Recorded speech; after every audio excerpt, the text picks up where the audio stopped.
Welcome to T-SAT. పోటీ పరీక్షలకు prepare అవుతున్న అభ్యర్థుల కోసం టీశాట్ వారు అందిస్తున్న ఉచిత శిక్షణ తరగతులకి స్వాగతం. అందులో భాగంగా మనము ప్యూర్ మ్యాథ్స్ సబ్జెక్ట్లోంచి ఈరోజు నేర్చుకోబోయే టాపిక్ పెర్మిటేషన్స్ అండ్ కాంబినేషన్స్. దీని తెలుగులో ప్రస్తారాలు మరియు సంయోగము అని అంటారు, సంయోగాలుగా పేర్కొంటారు. ఏంటి ప్రస్తారము అనగా ఇది ఒక అమరిక. ఇది America, it's an arrangement. Arrangement అంటే అర్థమైంది. For example A comma B comma C అనే 3 లెటర్స్ ఉన్నాయనుకోండి.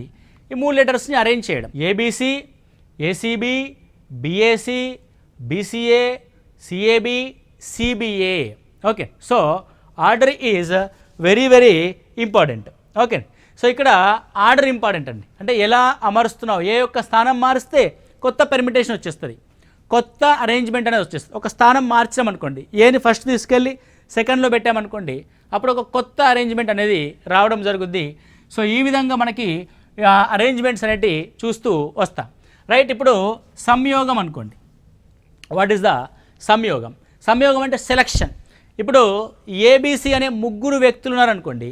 సో దీన్ని ఏమంటారంటే ఎంపికగా మనం చూస్తాం. సంయోగం అనేది ఒక ఎంపిక ప్రక్రియ. That is a selection. అంటే ఎలక్షన్ చేసుకోవడం, ఎలక్ట్ చేసుకోవడం. ఏబిసి ఉన్నారు. ఏబిసి అనే 3 వ్యక్తుల్లో 2 వ్యక్తులు సెలెక్ట్ చేసుకోవాలంటే ఏ కామా బిని సెలెక్ట్ చేసుకోవచ్చు. ఓకే, బి కామా సిని సెలెక్ట్ చేసుకోవచ్చు, లేదంటే ఏ కామా సిని సెలెక్ట్ చేసుకోవచ్చు. సరే, ఏబిని సెలెక్ట్ చేసుకున్నాం కదా, బిఏని సెలెక్ట్ చేసుకోవచ్చు కదా. అదే 2 వ్యక్తులు వస్తారు కదా, ఏ ముందు వచ్చి బి తర్వాత వచ్చినా, బి ముందు వచ్చి ఏ తర్వాత వచ్చినా అని వచ్చే వ్యక్తులు మాత్రం ఆ 2 కాబట్టి ఇక్కడ ఆర్డర్ అనేది అవసరం లేదు. జస్ట్ ఓన్లీ ఆ 2 వ్యక్తులు ఉన్నారా లేదా అనేది చూస్తాము. This is called selection, this is called arrangement. Okay, so దీన్ని ప్రస్తారం అని అంటాం, దీన్ని సంయోగంగా మనం పేర్కొంటాం. సో ఇక్కడ చూడండి, permutations and combinations. Number of ways of selecting R items out of N items. So N అనే అంశముల నుంచి ఆర్ అనే అంశాలని selecting of number of ways, అంటే ఎన్ని విధాలుగా అమర్చవచ్చో తెలిపేదాన్ని పెర్మిటేషన్గా మనం పేర్కొంటాం. Repetitions are not allowed. Okay, repetitions అనేటి అలో చేయబడవు అంటున్నాడు ఇక్కడ.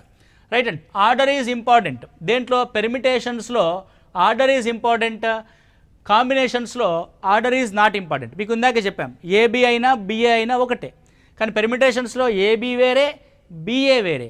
So order is important. So N P R అని మనం పేర్కొంటాం పెర్మిటేషన్ని, ఎన్పిఆర్. సో ఎన్పిఆర్ యొక్క ఫార్ములా ఏంటంటే N factorial by N minus R factorial అంటాం. So this is the symbol. మనం తెలుగులో భాషాపరంగా దీని ఆశ్చర్యార్థకం అంటాం, మ్యాథమెటిక్స్ పరంగా ఇది ఫ్యాక్టోరియల్ సింబల్. దీని గురించి మనం వివరంగా ఇప్పుడు చూద్దాం. So N C R is equal to N factorial by R factorial into N minus R factorial. So N C R is equal to N factorial by R factorial into N minus R factorial. So ఎన్పిఆర్కి ఎన్సిఆర్కి తేడా ఏంటంటే ఇగో by R factorial అనేది ఎక్స్ట్రాగా వచ్చింది, అంతకు మించి ఏమీ లేదు ఇక్కడ. So it's a arrangement, schedule, order. Permutation అనేది ఒక అమరిక కావచ్చు, ఒక షెడ్యూల్ కావచ్చు, ఒక క్రమం కావచ్చు. ఇక్కడ కాంబినేషన్ అనేది ఒక సెలక్షన్ ఆఫ్ గ్రూప్, ఒక శాంపిల్ గ్రూప్ కావచ్చు, ఒక గ్రూప్ కావచ్చు, ఒక సమూహం కావచ్చు, ఒక సెలక్షన్ కావచ్చు. ఇందాక మనం 3 వ్యక్తుల్లోంచి 2ని సెలెక్ట్ చేసుకునే సందర్భం. ఒక 13 మంది ఒక క్రికెట్ టీం ఉంటే అందులో 11 మందిని మ్యాచ్ ఆడడానికి సెలెక్ట్ చేసుకునే విధం. ఒక 4 టెన్నిస్ క్రీడాకారులు ఉంటే అందులో 2ని మ్యాచ్ ఆడించడానికి ఎంచుకునే క్రమం, ఎంచుకునే ప్రాసెస్, సెలక్షన్ ప్రాసెస్. సో అది కాంబినేషన్గా మనం చూస్తాం. Okay, this is the introduction about permutations and combinations. మీకు బాగా అర్థమైంది అనుకుంటున్నాను. పెర్మిటేషన్, ప్రస్తారము అనగా అమరిక, అంటే అరేంజ్మెంట్, ముందుది వెనక్కి, వెనక్కిది ముందుకి జరపడం ద్వారా ఏర్పడే అరేంజ్మెంట్. సంయోగం అనగా, కాంబినేషన్ అనగా సెలక్షన్, మనం ఎంచుకుంటాము, ఎంపిక చేసుకుంటాము, దాన్ని కాంబినేషన్గా పేర్కొంటాం. సో ఎన్పిఆర్ అంటే N factorial by N minus R factorial. N C R అంటే N factorial by R factorial into N minus R factorial. So ఇప్పుడు మనము ఫ్యాక్టోరియల్ గురించి కొద్దిగా మాట్లాడుకుందాం. So factorial in that means, factorial అనగా ఏంటో ఒకసారి చూస్తే, సో ఫ్యాక్టోరియల్ లేదంటే దీని యొక్క సింబల్ ఇది కూడా అవుతుందండి, రైట్. సో ఇక్కడ ఎన్ ఫ్యాక్టోరియల్, దీన్ని ఎన్ ఫ్యాక్టోరియల్, రెండు రకాలుగా చూస్తాం మనం. That is a factorial symbol. So what is the mean by factorial? Factorial అంటే ఎన్ అనే సంఖ్య నుంచి దాని వెనకాల వైపు ఉన్న n-1, n-2 into n-3 into up to 1 వరకు ఉన్న సంఖ్యల యొక్క లబ్ధాన్ని n ఫ్యాక్టోరియల్గా చూస్తాం. Okay. So for example 5 factorial అనుకోండి. So 5 factorial in that means 5 into 4 into 3 into 2 into 1. So 5 4s are 20, 23s are 60, 62s are 120. What is the value of 5 factorial? 120. What is the value of 4 factorial? 4 factorial ante 4 into 3 into 2 into 1. 4 3s are 12, 12 2s are 24. What about 3 factorial? 3 factorial is equal to 3 into 2 into 1, it is 6. What about 2 factorial? 2 into 1, that is equal to 2. What about 1 factorial? So 1 into 1. Okay. చాలామంది ప్రశ్న ఏంటంటే sir what is the value of 0 factorial? Okay. దీని గురించి రకరకాల కథనాలు, రకరకాల videos అనేవి మీకు యూట్యూబ్లో ఉంటాయి. నేను సింపుల్గా మీకు ఏం చెప్తానంటే what is the 0 factorial? So N factorial అంటే అర్థమైంది N into n-1 into n-2 into up to 1. And in that means n factorial is equal to n into n-1 factorial రాయొచ్చు కదా. అంటే ఇదంతా కలిపి n-1 నుంచి 1 వరకు ఉన్న ఇంకెళ్ళి లబ్ధం. ఇప్పుడు నేను ఏమంటానంటే 1 factorial is equal to 1 into 1-1 ఫ్యాక్టోరియల్గా రాస్తా. 1 ఫ్యాక్టోరియల్ అంటే 1, that is equal to 1 into 0 factorial. So for the 0 factorial is equal to 1. 1/1 అంటే ఎంత? 1. కాబట్టి value of 0 factorial is equal to also 1. 1 factorial also 1. Clear? Right. ఇప్పుడు మనము పెర్మిటేషన్ యొక్క question and combination యొక్క క్వశ్చన్ని మనం ఇక్కడ డిస్కస్ చేద్దాం. So NPR is equal to ఏం చెప్పాము మనము? n ఫ్యాక్టోరియల్ బై n-r ఫ్యాక్టోరియల్గా తీసుకున్నాం. దీని ఏమంటారంటే out of the 5 arrange them in 3 ways. Okay. 3 ఐదిట్లోంచి 3 అంశాలను తీసుకొని వాటిని అరేంజ్ చేయండి అంటున్నాడు. So 5p3 is equal to 5 factorial by 5 - 3 factorial. 5 factorial అంటే 5 into 4 into 3 into 2 into 1. 5 - 3 factorial అంటే 2 factorial, 2 into 1. 2 into 1, 2 into 1 cancel. So what you get 5 into 4 into 3. 5 4 23 60. Okay. So what is the value of 5p3?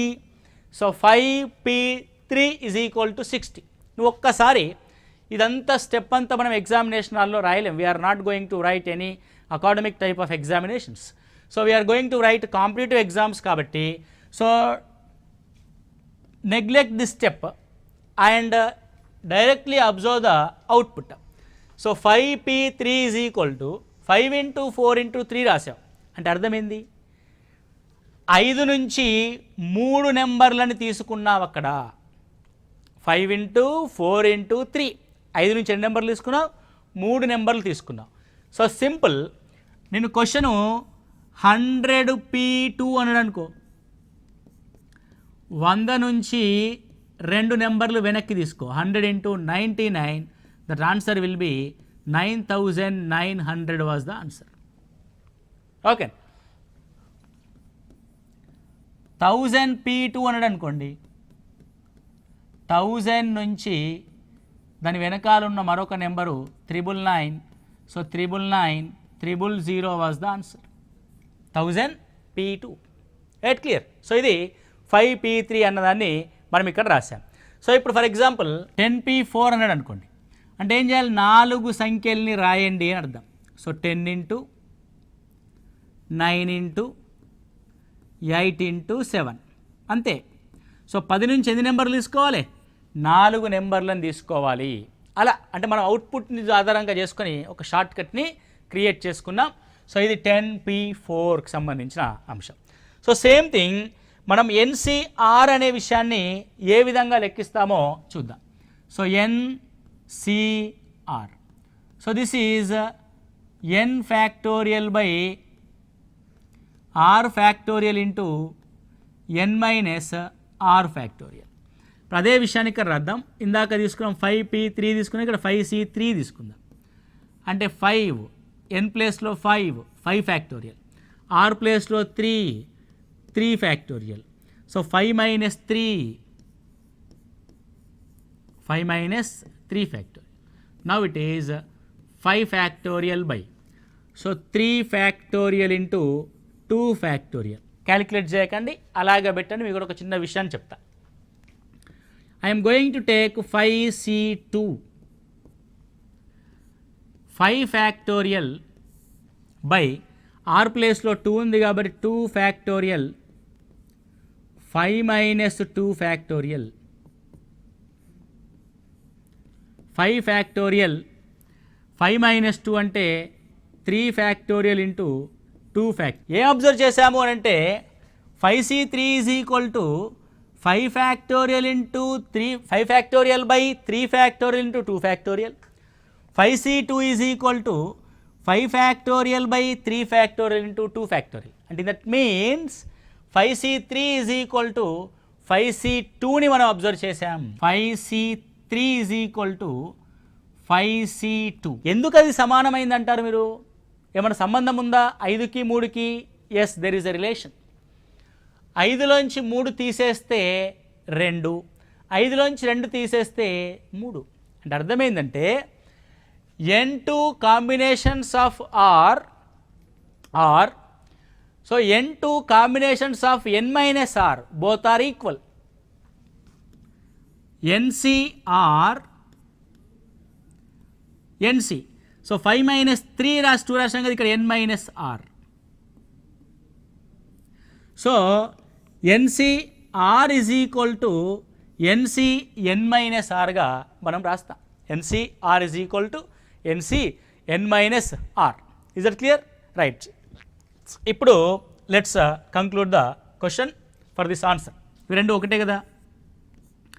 5 factorial అంటే 5 into 4 into 3 into 2 into 1 by 3 factorial 3 into 2 into 1 into 2 factorial 2 into 1. So 3 into 2 into 1, 3 into 2 into 1 complete cancel అయింది. 5 into 4 by 2 into 1. అంటే ఫైనల్గా cancel చేయడానికంటే ముందు ఒక విషయాన్ని ఇక్కడ ఆలోచించండి. ఏం ఆలోచిద్దామంటే 5c3 అన్నా 5c2 అన్నా ఒకటే. అంటే 5 నుంచి 2 నెంబర్లని న్యూమరేటర్లో మల్టిప్లై చేసాం, వెనక్కి ముందుకు కాదు. అండ్ 2 నుంచి 1 వరకు ఆ నెంబర్లను డినామినేటర్లో మల్టిప్లై చేసాం. అంటే ఇక్కడ ఇంతకుముందు ఎన్పిఆర్లో there is no denominator, but in N C R there is a denominator of R ప్లేస్లో ఉన్నది కానీ n మైనస్ ఆర్ ప్లేస్లో ఉన్నది కానీ మనం తీసుకోవడం జరుగుతుంది. ఓకే, క్లియర్ అండి. So 5 into 4 by 2 into 1. Is that clear? So ఇప్పుడు క్యాన్సిల్ చేసుకో. 2 2 4, 5 2 10. అంటే what is the value of 5c3? 10. What is the value of 5c2? 10. 5 వ్యక్తుల్లోంచి 2 వ్యక్తుల్ని సెలెక్ట్ చేసుకునే విధములు ఎన్ని విధములు అని అంటే 10 విధాలుగా మనం సెలెక్ట్ చేసుకోవచ్చు 5 వ్యక్తుల్లోంచి 2ని. ఓకే, సో దీన్ని కొంచెం ఇంప్రవైజ్ చేద్దాం మనం. 10c3 is equal to 10c7. అవునా కదా? 10c7 అంటే అర్థమైంది ఇక్కడ.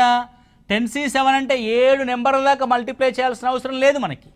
సో 10 నుంచి 3 తీసుకుంటే చాలు. 9 into 8 డినామినేటర్లో 3 into 2 into 1. 3 into 2 into 1. దీంట్లో ఇంకొక లాజికల్గా స్టేట్మెంట్ రూపంలో మనం ఆలోచిస్తే 10 మంది వ్యక్తులు ఉన్నారండి. ఓకే, అంటే ఇప్పుడు ఏం చేస్తున్నాను? 10 మందిలో ముగ్గురు చొప్పున తీసుకుంటున్నాను. ఒక్కటి బాగా ఆలోచించండి. 10 మంది గుంపు ఉంది, అందులోంచి 3ని సెలెక్ట్ చేశాను.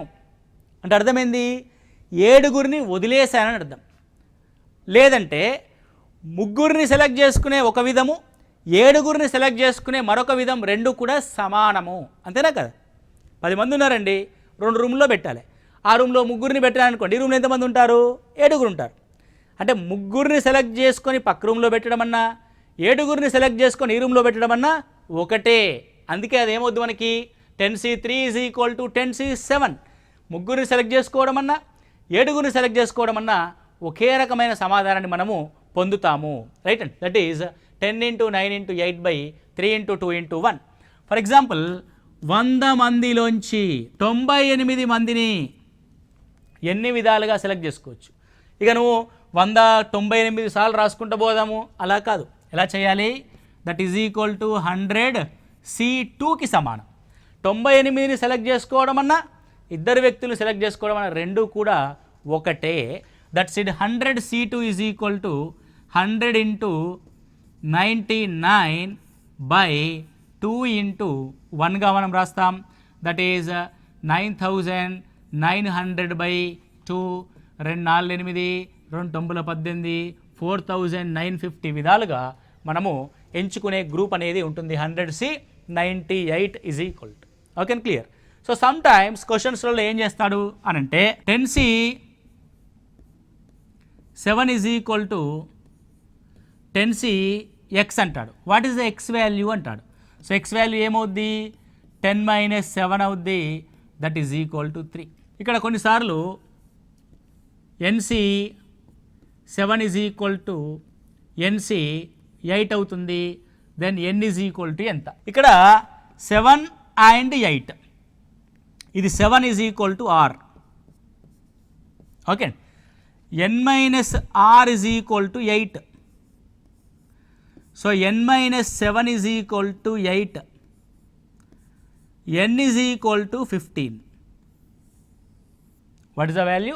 N is equal to 15 is the value. అంటే 7 + 8 పైన N వాల్యూ కనుక్కోవాల్సి వచ్చినప్పుడు 7 + 8 ఈజ్ ఈక్వల్ టు 15ని మనం తీసుకుంటాము. N is equal to value ఎంత? 15. Right. So this is regarding about NPR and NCR. ఇప్పుడు మనము ప్రాబ్లము ఇగో సి ఇది NCR అనేది ఈ విధంగా కూడా చూపించవచ్చు. CNR is equal to N factorial by R factorial into N - R factorial. The P of NR is equal to N factorial by N - R factorial. Right. So ఇప్పుడు మనకి క్వశ్చన్లో నువ్వు మరొక ముఖ్యమైన అంశాన్ని పెర్మిటేషన్స్లో గమనించాల్సిన అంశాన్ని ఒక విధాన్ని చూడాలి. సో పెర్మిటేషన్ అంటే అర్థం ఏంటి? అరేంజ్మెంట్ అని చెప్పాం. ఫర్ ఎగ్జాంపుల్ బాక్స్ అనే అక్షరాలు కలిగిన పదం ఉంది. బాక్స్ అనే అక్షరాలు కలిగిన పదంలో అక్షరాల్ని మారుస్తూ ఎన్ని రకాల పదాల్ని తయారు చేయవచ్చు? అక్షరాలను ఏం చేద్దామండి? మారుద్దాం. మారుస్తూ ఎన్ని రకాల పదాల్ని తయారు చేయవచ్చు? సో ఇప్పుడు బాక్స్లో 3 ఉన్నాయి. 3 అక్షరాల్లోంచి ఎన్ని వాడాలి? 3 అక్షరాల్ని వాడాలి. ఒక 2 అక్షరాల పదాలంటే అప్పుడు 2 మారుద్ది. సో 3p3 అంటే అర్థం 3 × 2 × 1 ఎన్ని పదాలు తయారు చేయవచ్చు? 6 పదాలని తయారు చేయవచ్చు. ఓకే, 6 పదాలని తయారు చేయవచ్చు. సో ఇక్కడ మీరు గమనించవలసిన అంశం ఏంటి అని అంటే 3 అక్షరాల పదాలు. నేను ఎప్పుడు కూడా ఫార్ములా బేస్డ్గా కాకుండా మీకు కాన్సెప్ట్ అర్థమవడం కోసం నేను ప్రయత్నం చేస్తాను. సో 3 అక్షరాల పదాలను రాయాలి. ఇందులో మొదటి అక్షరం, రెండవ అక్షరం, మూడవ అక్షరం. ఓకే అండి, వెరీ నైస్ అండి. ఇప్పుడు లాస్ట్ అక్షరాంతో మొదలు పెడతాను. సో చివరి అక్షరాన్ని ఫిలప్ చేయడానికి నా దగ్గర ఎన్ని అక్షరాలు ఉన్నాయి? 3 ఉన్నాయి. కాబట్టి నాకు చివరి అక్షరానికి ఫిలప్ చేయడానికి ఉన్న ఛాన్సులు 3. ఓకే అండి, ఇప్పుడు ఒక అక్షరం ఫిలప్ అయిపోయింది. ఇప్పుడు రెండో అక్షరాన్ని ఫిలప్ చేయాలి. ఇందులో ఏదో ఒకటి ఫిలప్ అయిపోయింది. ఏదో ఒకటి ఫిలప్ అయిపోతే 3 ఒకటి ఫిలప్ అయిపోతే తర్వాతి స్పేస్ని ఈ రెండిట్లో ఏదైనా ఒకటి తీసుకోవచ్చు. కాబట్టి 2. ఓకే, రెండోది కూడా ఫిలప్ అయిపోయింది. లాస్ట్కు మిగిలింది 1. 3 × 2 × 1. So that is equal to 6. మీకు అర్థమైందా? ఓకే, ఇప్పుడు ఫర్ ఎగ్జాంపుల్ 1 2 3 4 5 అనే అంకెలు ఉన్నాయి. 3 అంకెల సంఖ్యలు ఎన్ని రాయవచ్చు ఓకే, జనరల్గా ఏం చేస్తాం మనము, సార్ మా దగ్గర మొత్తం 5 అంకెలు ఉన్నాయండి, 5 3 అరేంజ్ చేయాలండి అంటున్నాను. 5p3. So 5 factorial by 5 - 3 factorial అంతా చేసే బదులు నేను చెప్పాను 5 నుంచి 3 సార్లు తీసుకోండి, 3 అంకెలు తీసుకోండి అని చెప్పాను. That will be 5 × 4 × 3. సో 5 4 = 20, 23 = 60 నెంబర్స్ని మనం తయారు చేయవచ్చు. సో నేనేమంటానంటే 3 అంకెల సంఖ్య అంటే మనకి 3 స్థాన విలువలు ఉంటాయి. 1ల స్థానంలో నేను ఈ 5 ఏదైనా పెట్టచ్చు. Any of the digit occupy the unit digits.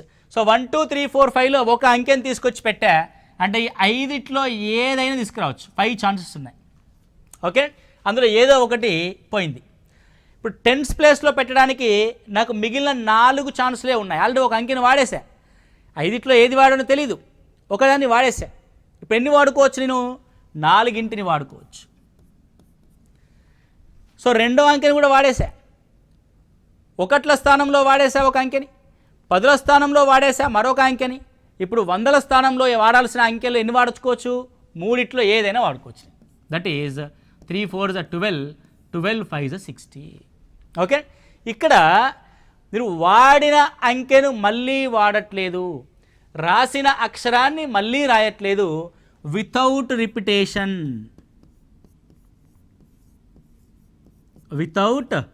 Repetition, వాడిన అంకెను నేను మళ్ళీ వాడట్లేదు. బాగా గుర్తుపెట్టుకోండి సార్. మరి వాడిన అంకెను మళ్ళీ వాడితే ఏమవుతుంది ఒకసారి మనం చూద్దాం. ఇప్పుడు ఫర్ ఎగ్జాంపుల్ ఒక సంఖ్య ఉందనుకోండి, 123 అనే సంఖ్య ఏర్పడుతుంది, 231 అనే సంఖ్య ఏర్పడుతుంది, 312 అనే సంఖ్య ఏర్పడుతుంది. అవునా కదా? అంటే 3 డిఫరెంట్ నెంబర్స్.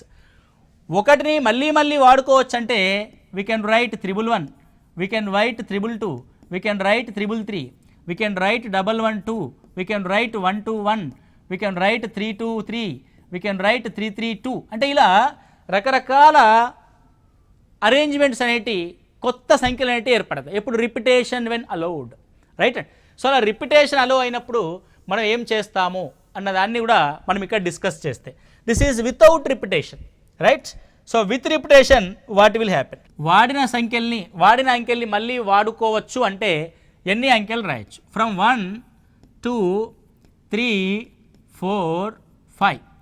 5 అంకెల్ని ఉపయోగించి 3 అంకెల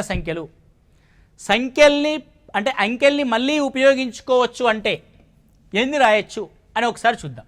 సో నేను చెప్పా 1ల స్థానంలో, 10ల స్థానంలో, 100ల స్థానంలో. సో 1ల స్థానంలో నేను ఈ 5 ఏదైనా వాడుకోవచ్చు. Yes, I can use any of the digit from the 1 to 5. సో 5 ఒకటి వాడేసాం, మళ్ళీ వాడుకోవచ్చు అన్నాం కదా. అంటే 10ల స్థానంలో కూడా వాడుకోవడానికి అవైలబుల్గా ఉన్న అంకెలెన్ని? మళ్ళీ 5 ఉన్నాయి. 100ల స్థానంలో కూడా మళ్ళీ 5 ఉంటాయి.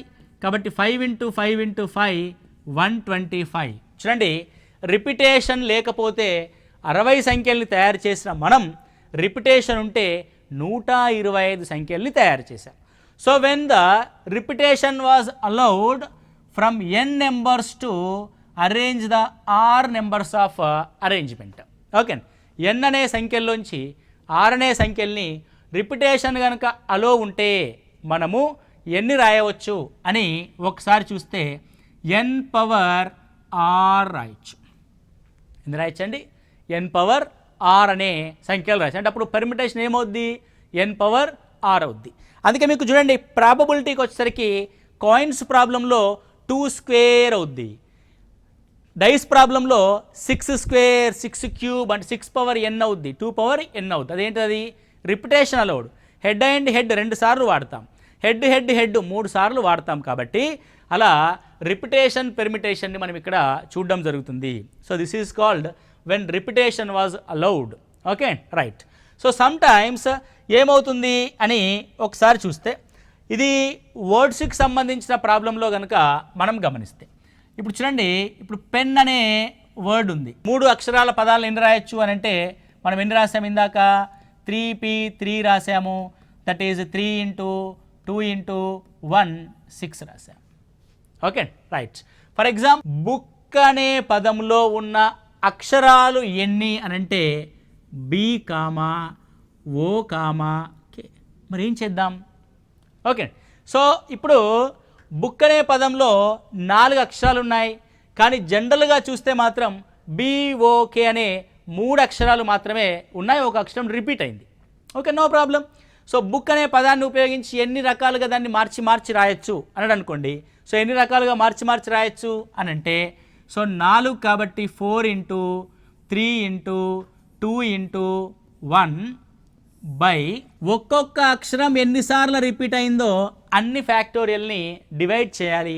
2 సార్లు రిపీట్ అయింది కాబట్టి 2 ఇంటూ 1, కాబట్టి ఎన్ని పదాలు వస్తాయంటే 12 పదాలు వస్తాయి. బుక్ అనే పదంలోని అక్షరాల యొక్క స్థానాల్ని మార్చగా ఎన్ని పదాలు రాయొచ్చు అంటే 12 పదాలు రాయవచ్చు. ఆ విధంగా ఒక పదంలో ఎన్ని అక్షరాలు రిపీట్ అవుతున్నాయో అన్ని ఫ్యాక్టోరియల్స్ ఆఫ్ నెంబర్తో మనం డినామినేటర్లో డివైడ్ చేసుకోవాల్సి ఉంటుంది. ఫర్ ఎగ్జాంపుల్ మ్యాథమెటిక్స్ అని ఉందనుకోండి, MATHEMATICS 1 2 3 4 5 6 7 8 9 10 11 11 factorial by M1 M2 2 factorial into A1 2, ఏ కూడా 2 సార్లు రిపీట్ అయింది 2 ఫ్యాక్టోరియల్, అండ్ T1 2, టీ కూడా 2 సార్లు రిపీట్ అయింది 2 ఫ్యాక్టోరియల్, అండ్ హెచ్ రిపీట్ అయిందా అవలే, ఈ రిపీట్ అయిందా అవలే, ఐ రిపీట్ అయింది అవలే, సి రిపీట్ అయింది అవలా, ఎస్ రిపీట్ అయింది అవలే. అంటే ఏం రాస్తున్నాం మనం ఇక్కడ? Mathematics 11 factorial by 2 factorial into 2 factorial was the answer. Okay, ఈ విధంగా అక్షరాలు ఎన్నున్నాయి అనే దాన్ని బట్టి, ఎన్నిసార్లు రిపీట్ అయింది అనే దాన్ని బట్టి కూడా మనకి ఆ పెర్మిటేషన్ అనేది ప్రాబ్లం ఆధారపడి ఉంటుంది. So this is the clear concept of permutations and combinations. Next క్లాస్లో మనం దీనికి సంబంధించిన డిఫరెంట్ టైప్స్ ఆఫ్ మోడల్ క్వశ్చన్స్ని మనం డిస్కస్ చేద్దాం. Thank you, all the best.